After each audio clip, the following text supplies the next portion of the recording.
Hello and welcome to another episode of the Otaku Experience over here on the Burnett Network. I'm of course your host, Israel. In this episode, we're going to discuss the massive anime piracy site Shutdown in an international operation, Crunchyroll's announcement that they will adapt non-Japanese stories into anime, and a tease for a Transformers Studio Trigger collaboration. After we discuss the stories, we'll take a look at some of the more memorable moments from this past week in keeping up with the anime community, we'll talk about this week's summer audience rankings, and finally, we'll get into the comments written by you guys from the last episode. And with all that being said, let's get right into the show.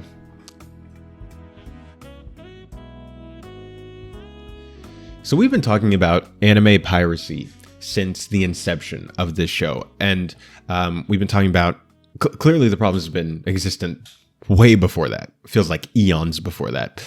But we've talked about how awful it's been for the industry, but also understanding why some people might choose to do it in sort of that gray area. In a sweeping move this week, over 29 anime piracy sites have been shut down this week, if my calculations are correct. And the articles I'm using as my sources for these stories are from CBR, where they say, via Torrent Freak, over 10,000... oh my gosh, am I alive today? I've already had a cup and a half of coffee. Am I awake? Hello? Okay. Via Torrent Freak, over 10 websites that streamed pirated anime have now been shut down, likely following official legal or government action. While some websites are now completely inaccessible, giving no further information, others repeat the same message verbatim, suggesting that these latter websites were run by the same head company or leadership. Notably, all websites end in .to. The country code top-level domain for the Kingdom of Tonga. Readers can check out a list of affected sites below. And then this shows a Twitter post of someone responding to a manga and anime news account saying all of the websites that are shut down. And you can see that there's Filmoflix, Papa Da Stream, Anime Suge, Vid SRC, 2 Flix Today, 2 Flix, The Flix Tour, Move Today, Fbox in his own Anywave, Annex, and Zoro XTV. Those bottom few being a lot more of the well-known ones, or at least the ones that stick out to me that I've heard of. And then here's a screenshot of what specifically Anywave looks like. I went to that website and took a screenshot, and apparently a lot of these have this where they say this: "Hi, I know it has been a long journey since Anywave first appeared. Creating better products that provide an improved user experience and fostering competition to drive the market to enhance products is something we are very happy about. Now that everything has improved, it is also time for us to say goodbye. It is difficult to part with something we've invested so much effort and passion into, but it is something we need to do. Thank you for standing by and supporting us throughout this time.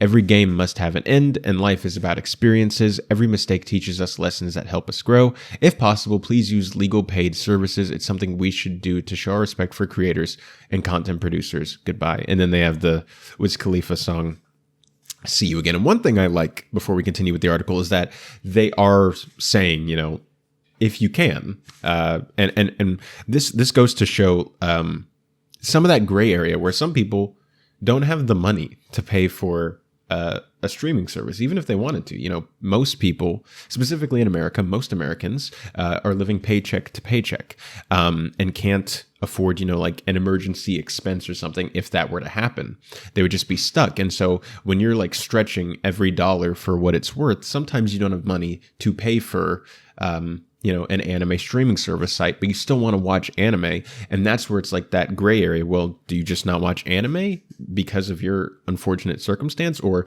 what happens if there's an anime that you'd be absolutely willing to pay for that's not available in your region or your country, and it's only available on this torrent site? And that's where we get into those gray areas where it seems like they almost, the people running these sites are almost viewing what they're doing as a noble cause, which I think is interesting when we approach like how to address these issues, because this isn't just like, malicious people like, I mean, some of them are, but I think a lot of them are people who just, this is all they have really to do. Like they feel like this is their only option. And I think that, can help us understand how we should go about addressing this issue going forward now that we're shutting these down.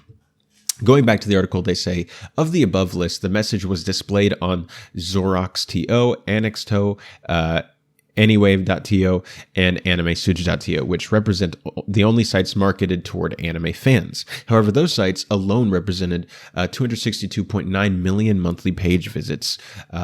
Anywave.to accounted for 171.9 million of these. Meanwhile, FBoxZ.to, which stored anime but also movies and TV, had a slightly shorter message but ended with the same call to use legal services. The latest data from SimilarWeb puts it at 55.3 million visits.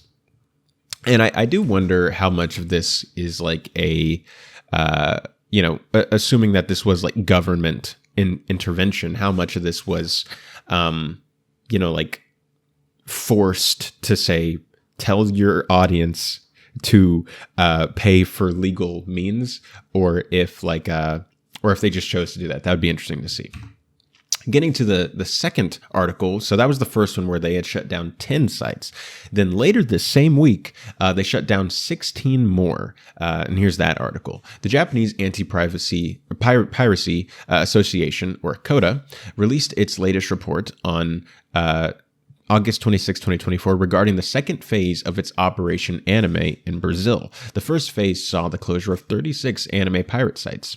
CODA has been implementing its second phase of the program since September 2023, with its recent triumphs including 3 sites shut down following criminal charges filed by Toei Animation, Toho, and Bandai Namco Filmworks. Since March 2024, 13 shutdowns have resulted from CODA's knock and talk tactics. This involves directly raiding premises and encouraging pirates to cease operations and to work with authorities. Overall, the second phase of Operation Animes has closed down 16 sites. Okay, so this seems to kind of answer my my previous question, which was how much of this was like them choosing to do it and how much of them was forced. I do think that this is probably like a forced thing where it was like, hey, you're going to say, subscribe to these legal means instead. Don't go looking for other piracy websites. Subscribe to the legal sites.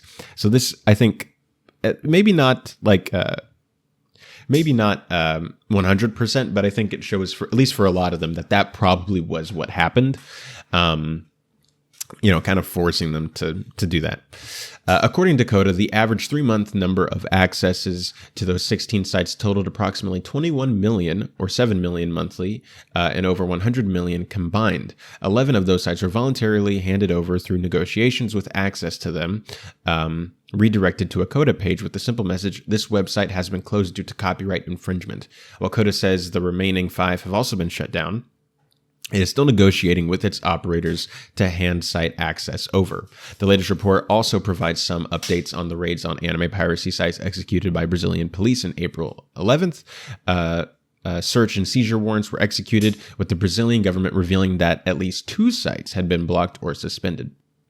This figure now appears to have risen following negotiations. This year continues to see major global efforts to curb piracy. Just this week, over 10 major anime piracy sites such as Anywave were shut down, worth over 250 million monthly page visits. Messages were displayed on 4 of them, thanking fans for their patronage, and an apparent U-turn, employing users to use legal services. And like I said, I think that I wouldn't be surprised if that was forced, kind of. In like a soft way, like, you're going to do this. And they were just like, okay, I guess, complying.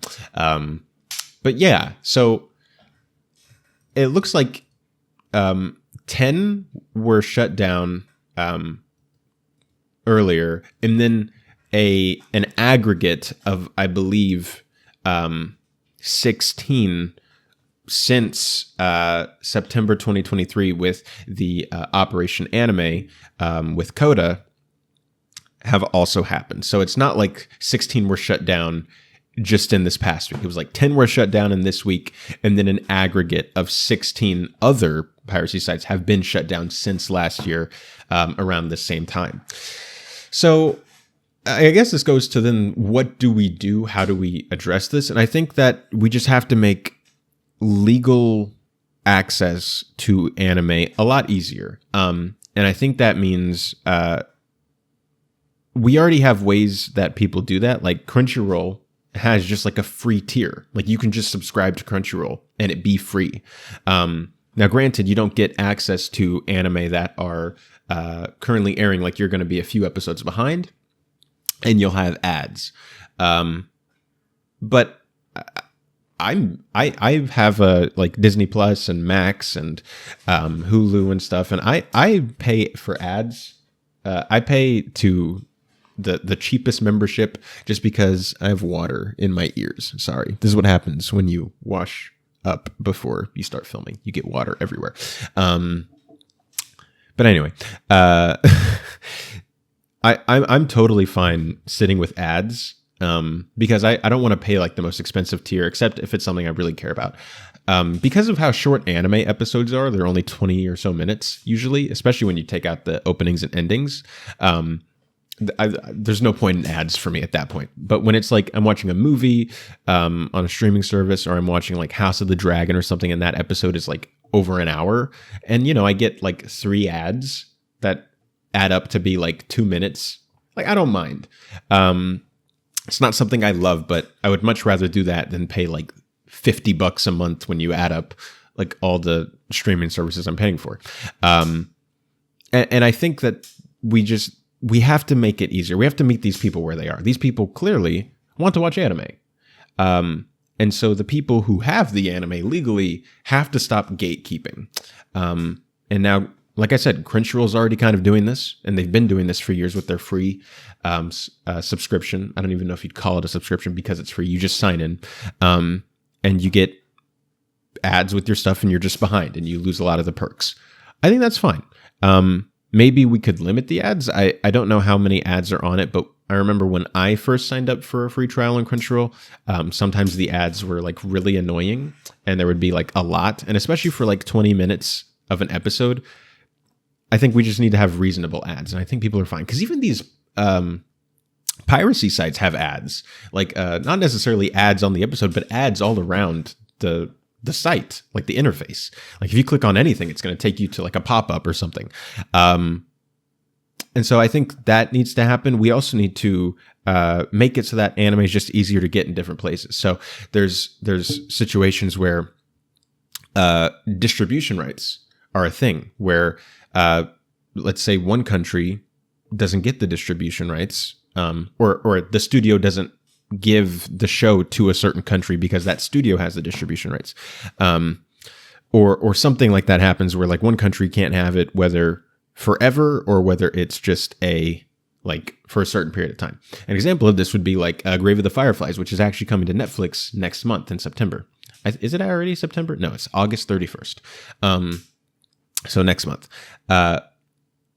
And Grave of the Fireflies for the longest time was not legally able to be gotten anywhere in the US. I think in other countries, maybe you could access it, but specifically in the US, you had nowhere to watch it legally. Even if you wanted to pay for it, you couldn't get it. And so the only way to watch something like that was to pirate it or torrent it. And so, like, what do you do in those situations when people want to watch the stuff? I think that there's ways that we can do this. This isn't my field of expertise, so I don't know. But I just think the easiest answer is to just make anime easier to get legally. And I think you curb the piracy, because the whole allure of the piracy sites is to be like, hey, we have this and it's really convenient and you don't have to pay for it, and you can watch all the shows that are out right now regardless of whether or not they're in your country or not. And like, there's all this stuff. So if the legal companies start doing this, I think that you'll see the piracy start to go down. I don't think it'll ever be zero, but you can knock it down a bit by just simply making it easier and being more pro-consumer. But anyway, I thought that was really interesting. And wow. I mean, I was talking with a friend of mine, and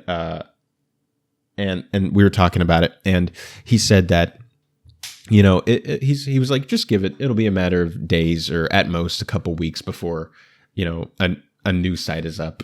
And I don't disagree. I think that these people who were running these sites have been caught, and I don't think that they could do anything going forward. But like new people, I think that for sure could be something. It's kind of like how Batman talks about criminals in Gotham. It's like you pull up one weed and then another one grows in its place or something like that.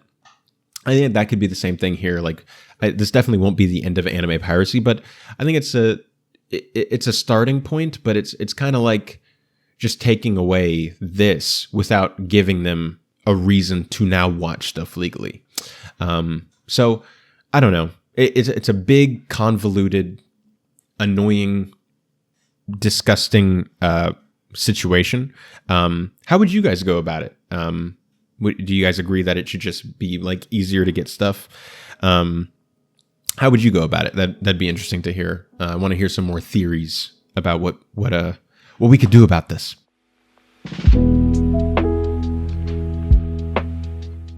Here's a story from this past week that we didn't have time to fully discuss in this episode. A compilation movie of Hidden Inventory Premature Death arc from Jujutsu Kaisen Season 2 was announced at JujuFest 2024. This comes in light of the ongoing trend that more anime have been doing as of late. The film is scheduled to release in Japanese theaters in 2025. For more information about the Jujutsu Kaisen compilation movie, I'll put a My Anime List article in the description.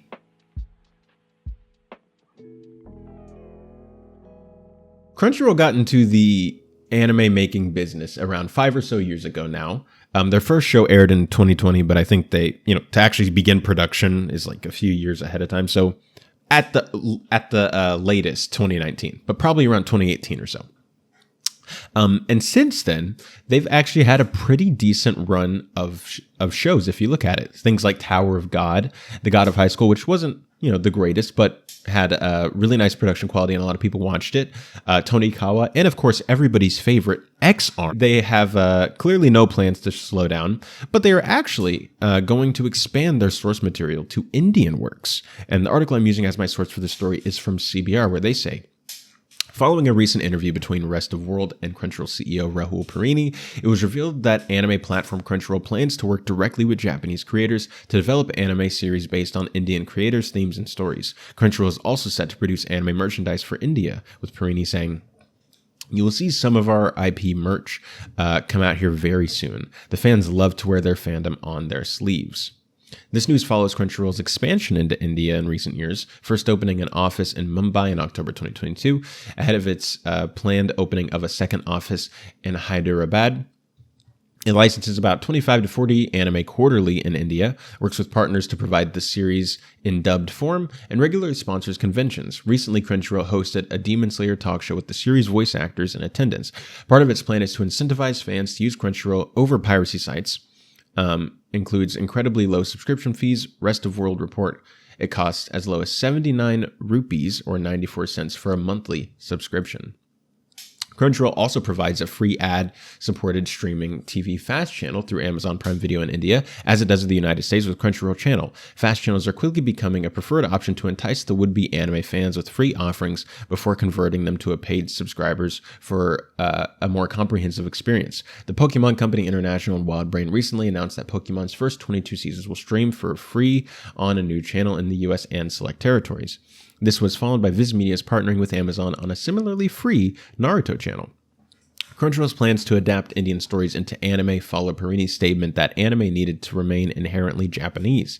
He said, "We want more anime, more diverse stories, and it's important that Japanese creators continue to be involved in them, while adding the source material can come from anywhere."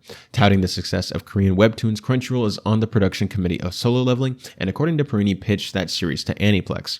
That is one example of where we co-produced a show where we brought to the table based on what we were hearing from our fans, he said in February. So, I mean, yeah, this absolutely makes sense. And I like the balancing act they're doing here, where they want to do stories from different cultures, but they still want it to be very, very anime. And the whole reason that anime, became popular is it's because it's what it is. Like, it wouldn't be anime if it was something else. And that's that it's so deeply coded in Japanese culture, and you can't remove it from that without it losing its identity. And so I like that they're going to try to do something with Indian culture, but they're going to do it with Japanese creators to maintain that and try to have that balancing act. I think that'll be interesting to see. And before you say that sounds like not good, well, I mean, just think about it. Like with Solo Leveling, with other webtoons, with dongwas, with they've already been working with American studios, they've worked with Chinese studios, Korean studios, and more to do things, and they've done it the anime through an anime lens, and it's worked fine before. So this is exciting to me, and I'm excited to see where they go with this. I do like how they mentioned here, even though this was a previous topic, I do like that they mention that they are trying to make it, they want more people to use Crunchyroll rather than pirate sites, and they have it for a very low monthly subscription, and they're trying to like be like, hey, we care about y'all, that we're going to tell stories about your culture, and I like that, and I hope that they continue to do that type of stuff just with, you know, around the world, to show that they actually care about the people that they want to subscribe. So I think this will be interesting to see. They haven't mentioned like any like they didn't announce like a existing like thing that's in the works or something. They just said that this is a new direction they're wanting to head in.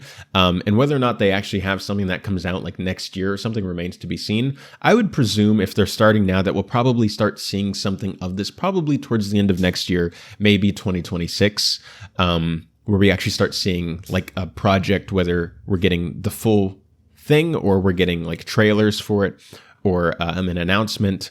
I think this will just be really interesting to see how this pans out. And I have faith that it'll turn out pretty good. I don't know. I'm excited for this. I think this is cool.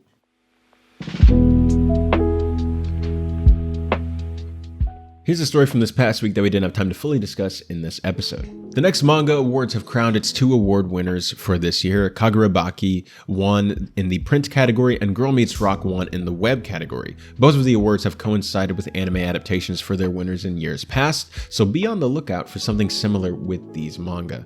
For more information about the next Manga Award winners, I'll put 2 Anime Corner articles in the description.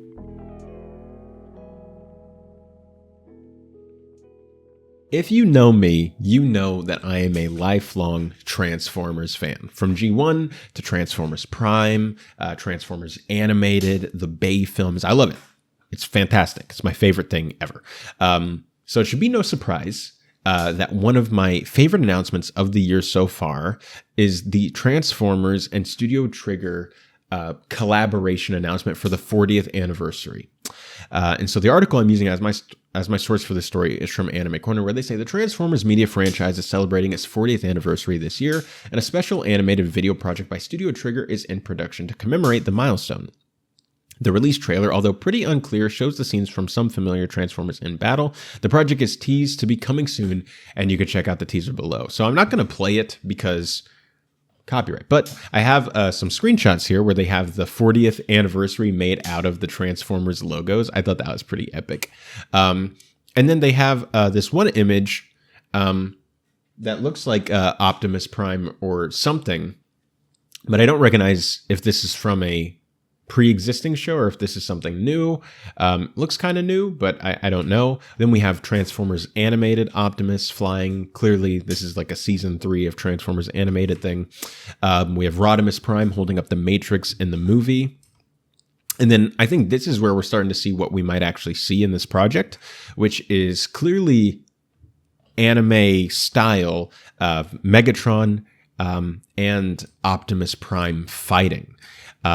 And I think that that's really cool. It's just a tease. We don't really know what this is. I assume it's just going to be like a special video or something. I was hoping for like an anime, but it's probably just going to be like a 5-minute special or something like that, which will be fine, which will be cool. But come on, guys, I want an anime. Give me Transformers anime, please. Oh, dude, that'd be so cool. Could you imagine?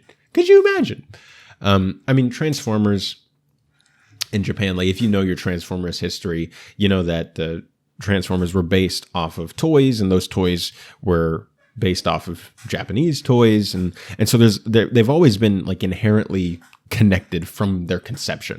And I would just love to see, you know, something like that be made in modern times of Transformers, but through a Japanese lens using the art form of anime. I would die. I would just die on the spot. I would spontaneously combust if that announcement came. Right now, this just says it's just a project. So I'm assuming that this is just like a 5-minute thing for the anniversary. But if this turns out to be like a full-on like anime, I will die. I will die on video. You'll see it. Actually, I guess you won't, because I won't upload the video because I'll be dead.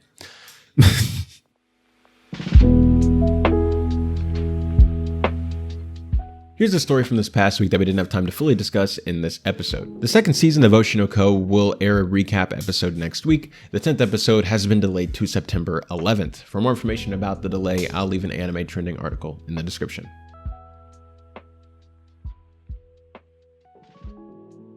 Oh, manga translations. Will you ever not be in controversy? Probably not. FYI, this segment is going to feature some very slight, minor things, but spoilers for the Jujutsu Kaisen manga towards the end. So skip ahead if you don't want to know anything. But if you don't care or you already know what happens, then we can proceed. And the article I'm using as my source for this story is from CBR, where they say Adam MacArthur, the American voice actor for Yuji Itadori in Jujutsu Kaisen, posted a GIF from the anime to express his confusion over the English translation of chapter 267, simply captioned, "John Wary sick."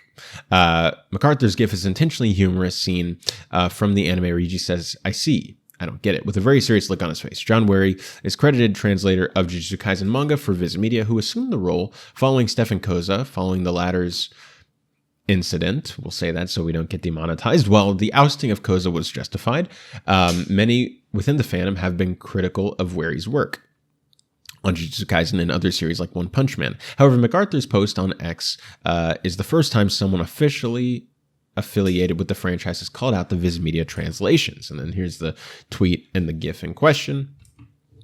In the past, English translations of the Jujutsu Kaisen manga have come under fire for their perceived lack of clarity and inaccuracies compared to the Japanese source material.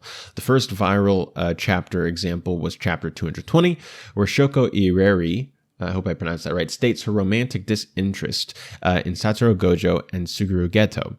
However, the English translation makes it seem as though she harbored feelings for her former classmates, something that was disproven by her official character profile. The wording of Shoko's statement tripped up other language localizations as well, with the Spanish version coming the closest to the original meaning. And then here's the Gojover tweet, who says, "As per John Wary, Yuta wanted to copy Sukuna's domain itself." Wow, didn't know Yuta could copy others' domain too, where he says, "I can have Rika eat it to copy Sukuna's malevolent shrine." However, their biggest English translation issue that many fans had was changing Gojo's iconic line of "Nah, I'd win" to simply "No" in chapter 221. The backlash to the puzzling change was so strong that Viz Media updated chapter 221 to now feature Gojo's correct words, chapter 267. The latest digital release of Jujutsu Kaisen manga features another translation error where Yuta Okotsu talks about consuming Yuji's finger to copy Sukuna's curse techniques shrine. However, the English translation writes this as "malevolent shrine," which is Sukuna's domain expansion, a technique Yuta is incapable of copying. While this error could be explained by confusion, it is one of the many that might have been too much for Yuji's English language voice actor. While the Jujutsu Kaisen fandom has long had its problems with the recent English translations by Viz Media, they're nonetheless divided over Yuji's voice actor calling out the translator himself. Some believe it's an inappropriate move by MacArthur, despite how innocuous his ex-post was, as it could have been seen as a validation to harass Wary, given the weight of MacArthur's statement holds an official voice for the series. However, others believe MacArthur has to criticize the Viz Media translations like any other reader. Okay. Now, I'm probably going to make everybody mad. I don't really care. I mean, I get it. I get why people are upset, and I'm okay with people being upset about this. I'm saying, me personally, I don't care about these minor things. The reason is, I think based in context, some of these things are just with translations. It's never, a translation is never perfect. It's just, how do you get as close as possible to what the previous language meant? And so, you're going to have someone mess up. Now, it seems like there's a lot of mess ups with this, which is the problem, is that some people are critical of him almost at this point, either you're an idiot or you're maliciously mistranslating the manga. And I can understand that. Now, where the real dilemma is should MacArthur have gotten involved? Considering he's the face of the English dub, or I guess the voice of the English dub. That's where it gets interesting, because, you know, it should kind of, I can understand both sides, where it's like, yeah, I mean, he should have said something because we're all having an issue, and it shows that someone on the inside sees what we're talking about and also has an issue with it. Whereas the other argument would be, you should have, like, I don't know, brand synergy. I don't know if that's the right term, where like everybody, like, you shouldn't, the internal squabbles should not be seen by the public. Like, that should all be private. And maybe he should have messaged the guy directly or something, or addressed the problem just hush hush, you know, not in public, not on social media. And I can see both sides to this. Now, as far as we know, maybe he did try to message the guy or tried to get in contact with him, and, you know, it didn't happen, or maybe he said something, you know, multiple times, and then, you know, this was just like, he was like, "Oh, I'm so tired of this," and like posted that GIF. I don't really know, and once again, I don't really care, so it's kind of hard for me to commentate on this because I don't actually like. I'm not all that bothered by it. I think the worst of these is the malevolent shrine thing, because that is Sukuna's domain expansion.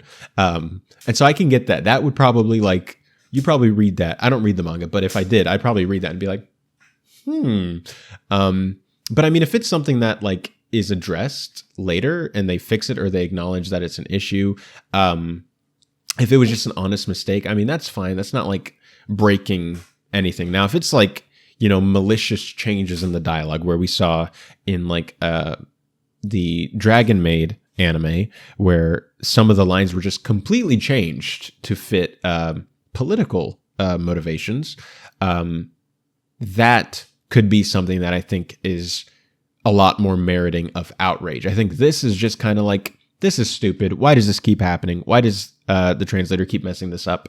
Can we get a new translator, please, or something? Can we have someone double check his work? Because not only is he messing up, but he's causing mess ups for other translations.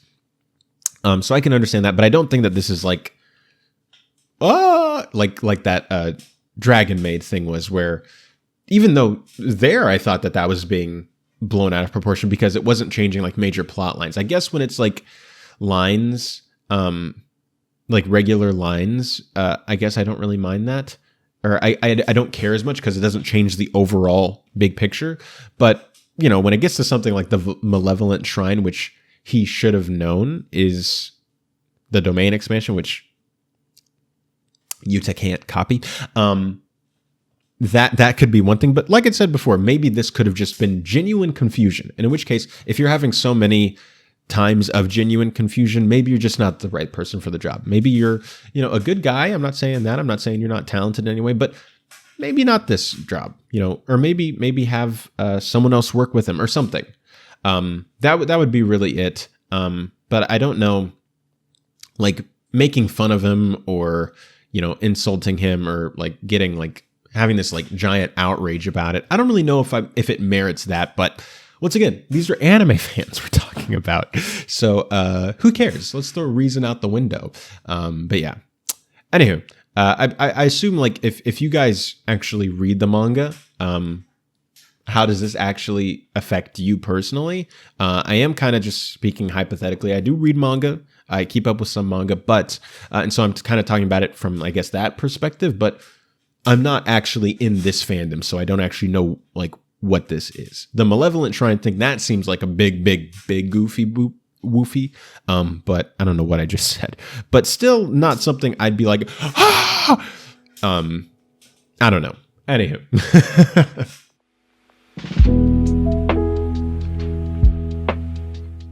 Here's a story from this past week that we didn't have time to fully discuss in this episode. After just 3 volumes and in less than a year, the Kagurabaki manga has surpassed 600,000 copies in circulation. The 4th volume releases on October 4th, but new chapters are released weekly on the Shonen Jump and Manga Plus apps. For more information about Kagurabaki, I'll put an Anime Corner article in the description.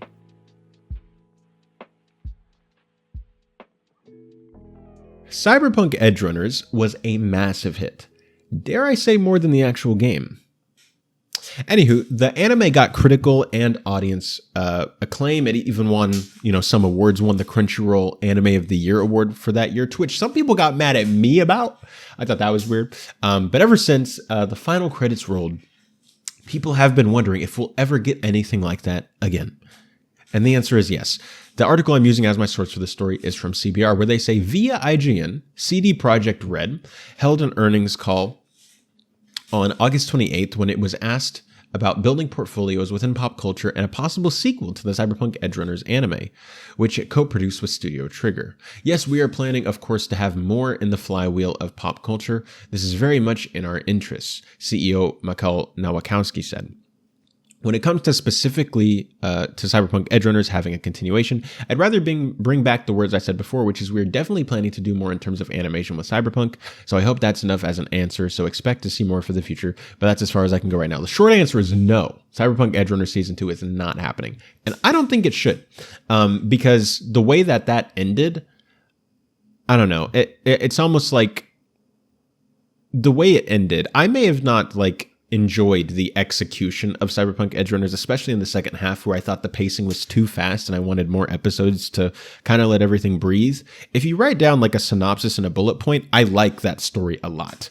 And I don't think that story, maybe they do something and it's one of the best anime of all time. So who knows? But I would be scared that they would squander what they had by trying to continue it. So I don't think it should go forward. I think that they should just leave it as it is, because it's already been cemented as one of the greats in recent time. So I wouldn't touch that.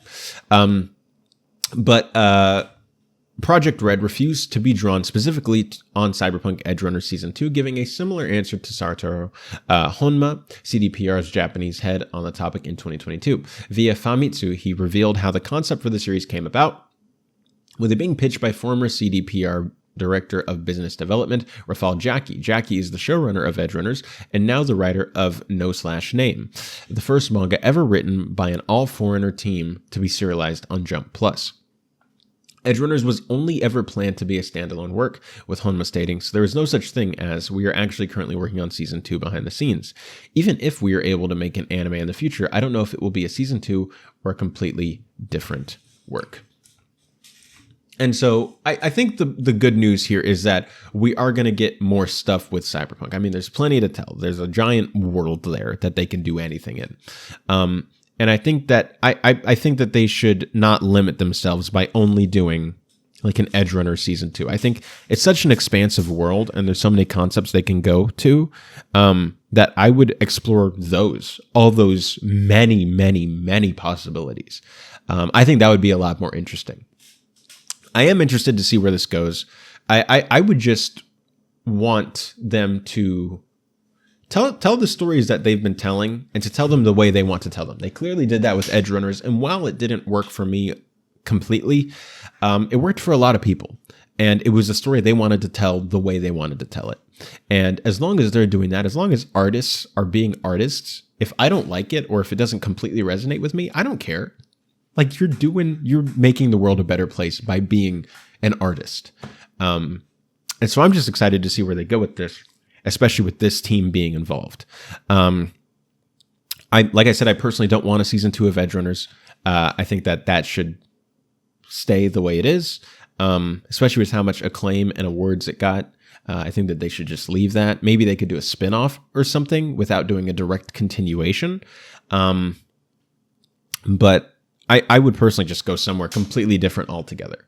That would be my idea. If they asked me, Israel, what do you think we should do? That's what I would say. But I know a lot of people are probably going to want an Edgerunner Season 2. And maybe they'll do that. And like I said, maybe it'll be fantastic and it'll be even better than the first season. And it will win even more awards, get even more acclaim. Who knows? But I don't know. I would be scared to destroy that. Now, if they have a story to tell and they know how they want to do it, man. Don't let me tell you no. Just you go and do that thing. And we'll see where it goes. But I'm just more excited that we're going to get more stuff in this world.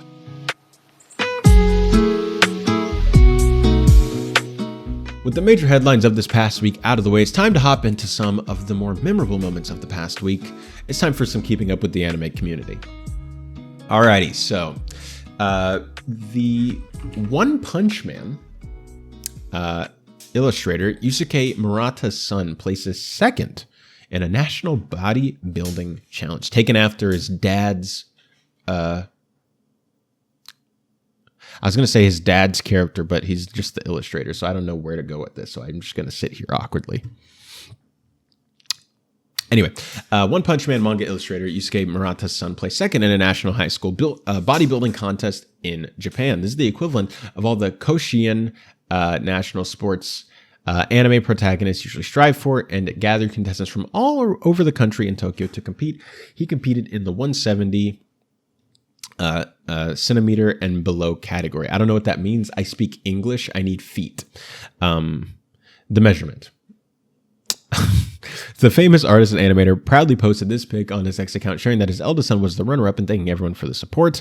His son also shared the achievement on his personal X account.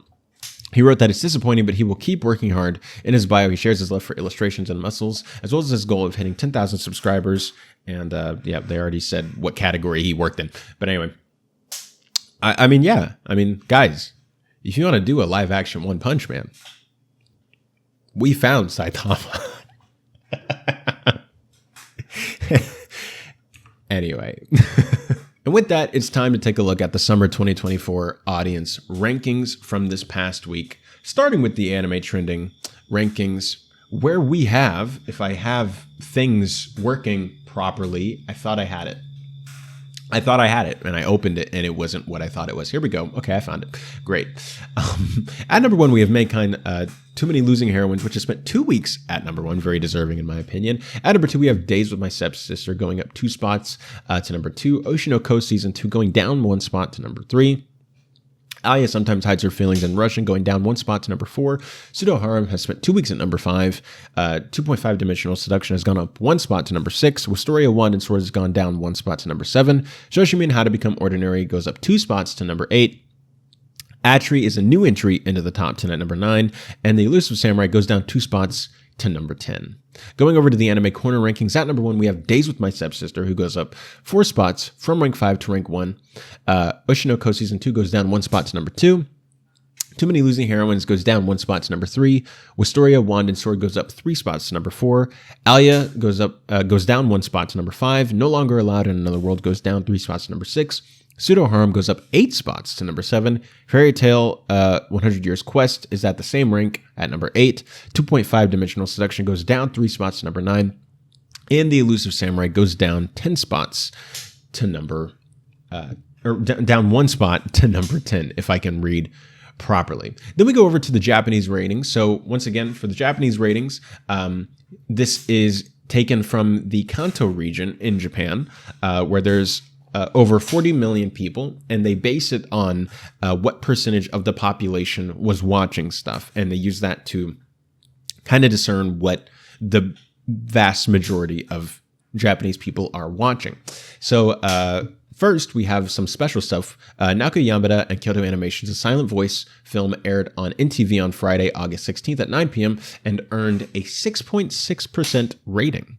Kyohei Ishiguro, Signal MD, and Sublimation's Words Bubble Up Like Soda Pop film aired on NHK Educational on Friday, August 16th at 12 a.m. and earned a 0.2% rating. That's not as much as a Silent Voice. So it's like everybody was watching it and they turned it off. Everybody's watching a Silent Voice.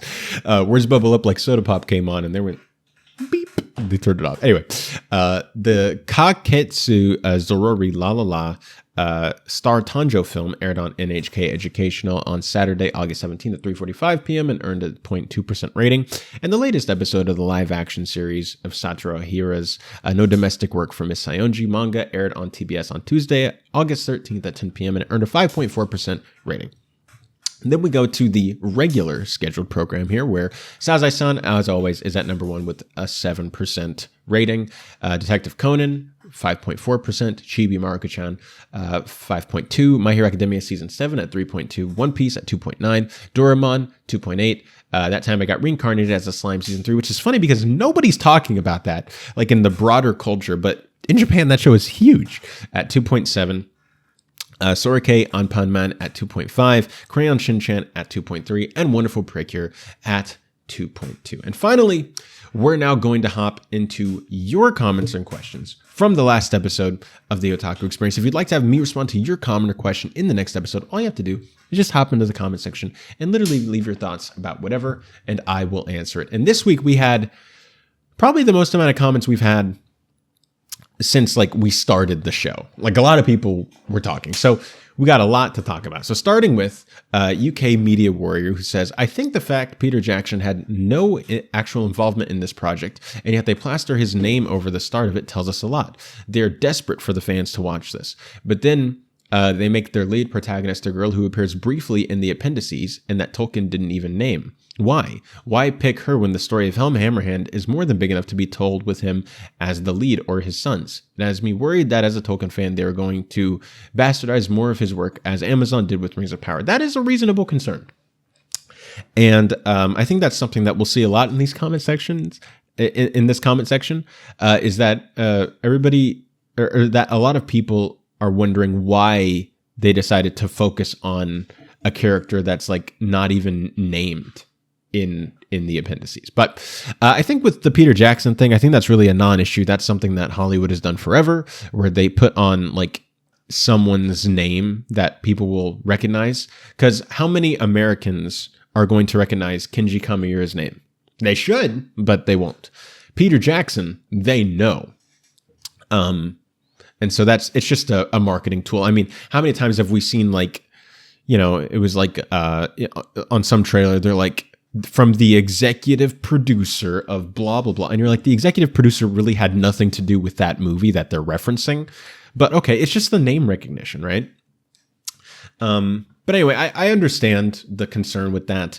And, you know, I as someone who's not like a super big Tolkien head, I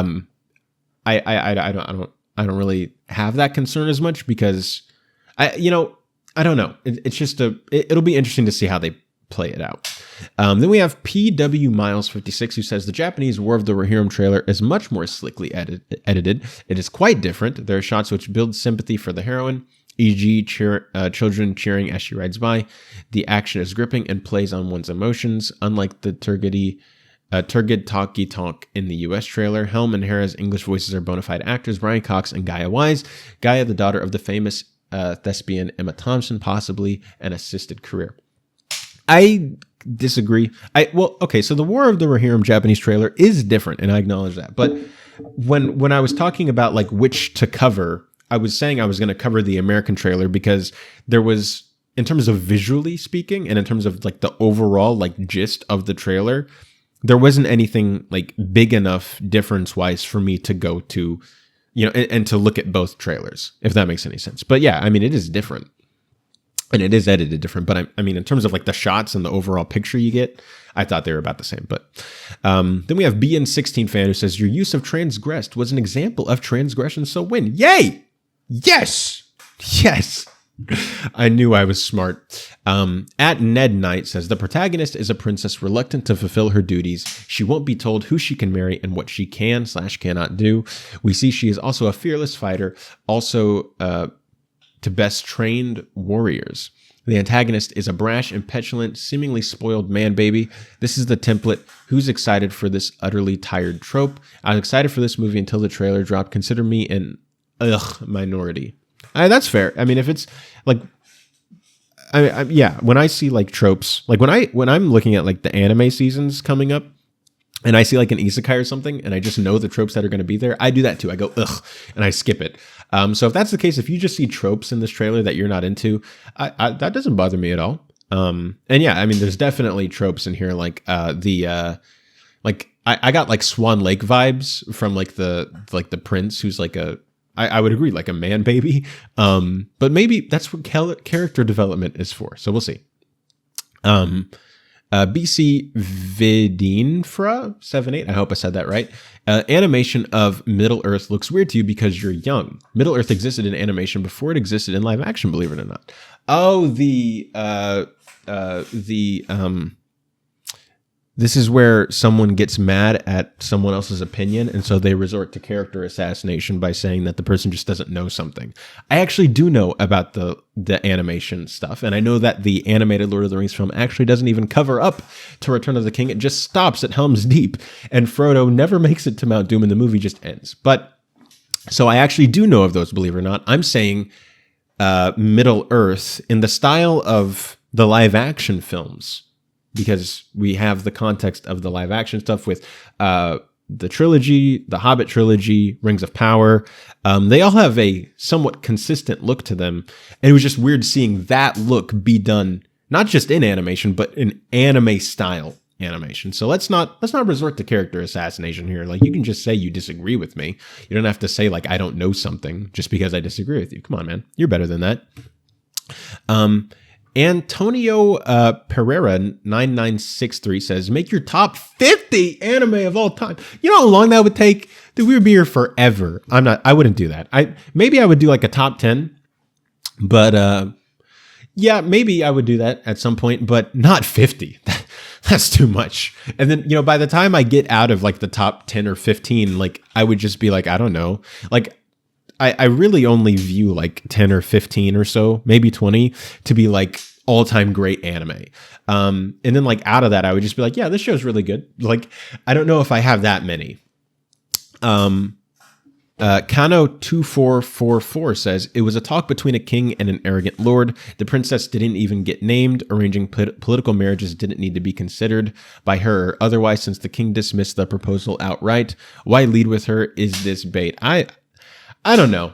I don't care. I thought it was cool. I thought it was epic. Maybe the movie will come out and I'll be like, guys, this freaking sucked. Who knows? But I don't know. I don't have a problem with, especially once you go out of the, like the main story stuff and you get to the appendices, which is almost like, from what I know, almost like just Sparks notes of things that happened throughout Middle-earth's history. Maybe, Kinji Kamiura, the other writers, the producers, they were like, hey, there's an interesting story here if we tell this from, she didn't have a name, but from Hera's perspective.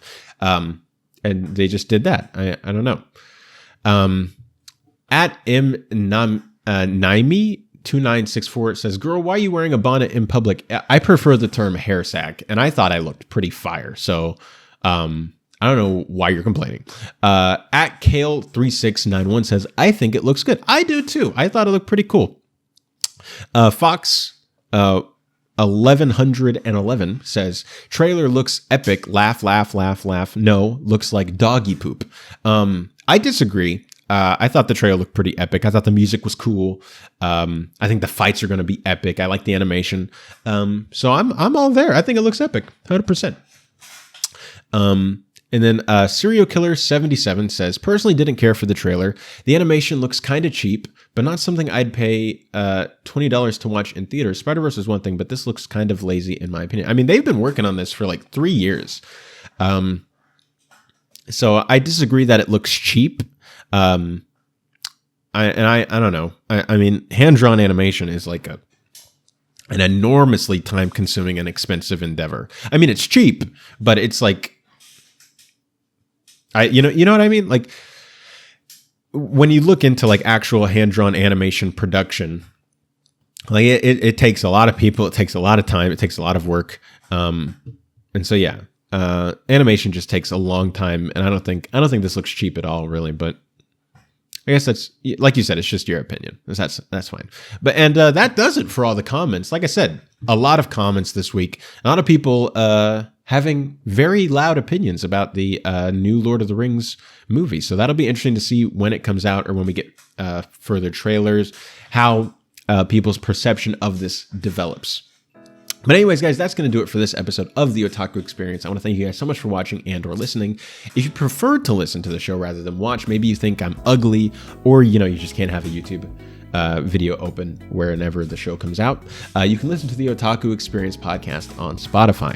And hey, if you want to keep up with me outside of this show, you can subscribe to my main YouTube channel, King Tannic, where I also make anime content, but in a less serious and professional way. You can also follow me on Instagram at King Tannic, or follow me on Twitter at King Tannic Israel. And if you're new to the Burnett Network, consider sticking around. We have some great shows for you to watch every week, most of which are hosted by the one, the only Robert Meyer Burnett. And with all that being said, guys, this episode comes to a close. I will see you all next time.